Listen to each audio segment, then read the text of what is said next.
இந்து கடலில் மலேசிய நாட்டினில் செந்தமிழ் பாடி நிற்போம். இங்கு சந்தனம் குங்குமம் கொண்டு குவித்தொரு தங்கரதம் இழுப்போம். இந்து கடலில் மலேசிய நாட்டில் செந்தமிழ் பாடி நிற்போம். இங்கு சந்தனம் குங்குமம் கொண்டு குவித்தொரு தங்கரதம் இழுப்போம்.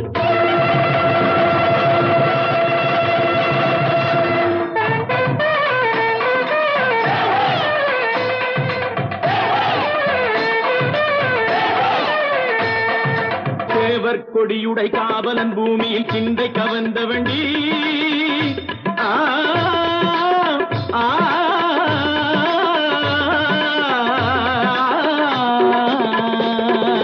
தேவர் கொடியுடை காவலன் பூமியில் சிந்தை கவர்ந்த வண்டி. உயர் சீனத்து நண்பர்கள் வேல் குத்தி ஆடிடும் யோகத்தை தந்த வண்டி.